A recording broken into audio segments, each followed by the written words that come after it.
നേതാജി സുഭാഷ് ചന്ദ്രബോസിനെ കുറിച്ച് കേൾക്കുമ്പോൾ തന്നെ നമ്മുടെ മനസ്സിലേക്ക് ഓടിവരുന്ന വാക്കുകൾ ഇതായിരിക്കും.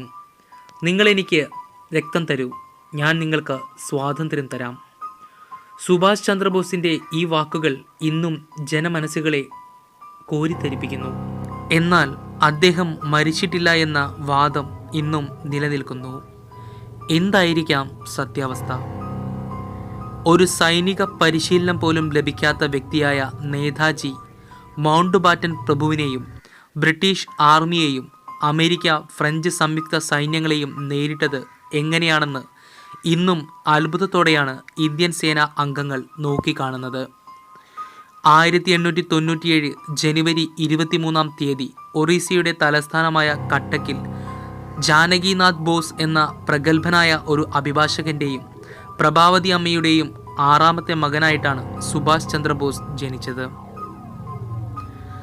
അദ്ദേഹത്തിൻ്റെ ബാല്യകാലങ്ങളിൽ തന്നെ കുടുംബം ബംഗാളിലേക്ക് കുടിയേറി പാർത്തു. ഈ സമയത്തായിരുന്നു ബംഗാളിൽ രാഷ്ട്രീയ തീവ്രമായ പ്രവർത്തനങ്ങൾ നടന്നുകൊണ്ടിരുന്നത്. ബ്രിട്ടീഷുകാരുടെ കൊളോണിയലിസത്തിൻ്റെ ഭാഗമായി ബംഗാൾ വിഭജനം നടക്കുന്നതും ഈ സമയത്താണ്.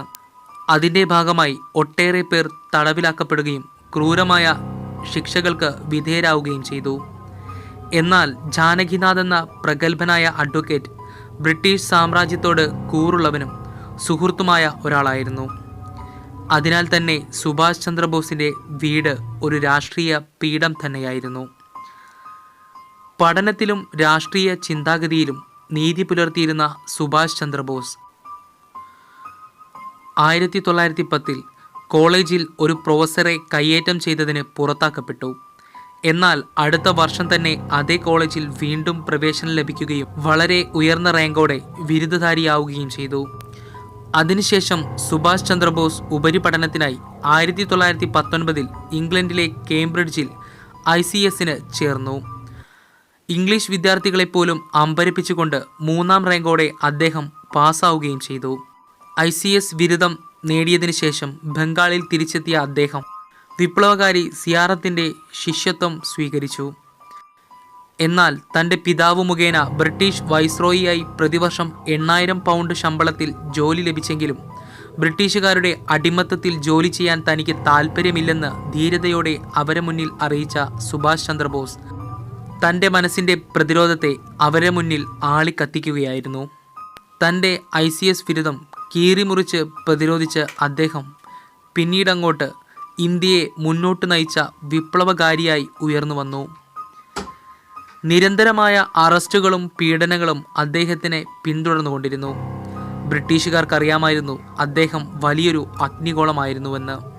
അതിനാൽ തന്നെ അദ്ദേഹത്തെ നോട്ടപ്പുള്ളിയായി വയ്ക്കാൻ ബ്രിട്ടീഷ് അധികാരികൾ ഉത്തരവിറക്കി. എന്നാൽ തെറ്റുകളൊന്നും ചെയ്യാതെ താനെന്തിന് തടവു ശിക്ഷ അനുഭവിക്കണമെന്ന് ചോദിച്ച് അദ്ദേഹം തന്നെ ജയിൽ മോചിതനാക്കാൻ വേണ്ടി മരണം വരെ ജയിലിനകത്ത് നിരാഹാരം കിടന്നു. എന്നാൽ ജയിലിൽ നിരാഹാരമനുഷ്ഠിച്ചതിന് സുഭാഷ് ചന്ദ്രബോസിനെ രാജ്യദ്രോഹി എന്ന പേരിൽ മുദ്രകുത്തിയെങ്കിലും ജയിലിൽ നിന്ന് മോചിപ്പിച്ച് വീട്ടുതടങ്കലിൽ ആക്കപ്പെട്ടു.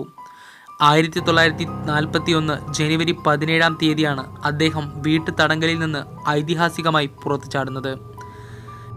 എന്നിട്ട് കാബൂളിലെത്തിയ അദ്ദേഹം നിരവധി യാതനകൾ സഹിച്ച് ഒരു ഇറ്റാലിയൻ പൗരൻ്റെ പാസ്പോർട്ടിൽ അദ്ദേഹം ജർമ്മനിയിലേക്ക് വിമാനം കയറി.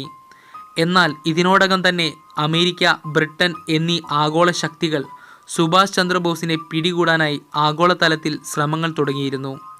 ജീവനോടെയോ അല്ലാതെയോ അദ്ദേഹത്തെ പിടികൂടുന്ന ഏവർക്കും പാരിതോഷികം നൽകുമെന്നും വാഗ്ദാനങ്ങൾ ചെയ്തിരുന്നു. എന്നാൽ ജർമ്മനിയിലെത്തിയ സുഭാഷ് ചന്ദ്രബോസ് നേരെ ചെന്നത് ഹിറ്റ്ലറുടെ അടുത്തേക്കായിരുന്നു. ഞാൻ ത്രികക്ഷികളുടെ മുന്നിൽ ഭിക്ഷാന്തേഹിയായി വന്നവനല്ല. എൻ്റെ രാജ്യത്തിലെ ജനങ്ങളെ കാണുന്നതിന് എനിക്ക് ആരുടെയും സമ്മതപത്രം ആവശ്യമില്ല. ഹിറ്റ്ലറുമായി നടന്ന സംഭാഷണത്തിന് ശേഷം 1ാം ലോക മഹായുദ്ധത്തിൽ ബ്രിട്ടീഷ് ഇന്ത്യക്ക് വേണ്ടി യുദ്ധം ചെയ്ത് തടവിലാക്കപ്പെട്ട ജയിലറകൾ അദ്ദേഹം സന്ദർശിച്ചു. വർഷങ്ങളായി ബ്രിട്ടീഷുകാരുടെ അടിമകളായി നിർബന്ധിത സൈനിക സേവനത്തിൽ അകപ്പെട്ട അവരുടെ മനസ്സ് മാറ്റുക എന്ന ദൗത്യമായിരുന്നു ആദ്യം സുഭാഷ് ചന്ദ്രബോസ് ഏറ്റെടുത്തത്. എന്നാൽ അതത്ര എളുപ്പമായിരുന്നില്ല. അദ്ദേഹം അവരെ നിരന്തരം സന്ദർശിച്ചിരുന്നു. അവരുടെ മനസ്സിൽ ദേശീയ വികാരം നിറച്ചുകൊണ്ട് ദേശസ്നേഹം പഠിപ്പിച്ച് 10,000-ലധികം പേർ ഇങ്ങനെ ആസാദ് ഹിന്ദു സേനയിൽ പോരാളികളായി ചേർക്കപ്പെട്ടു.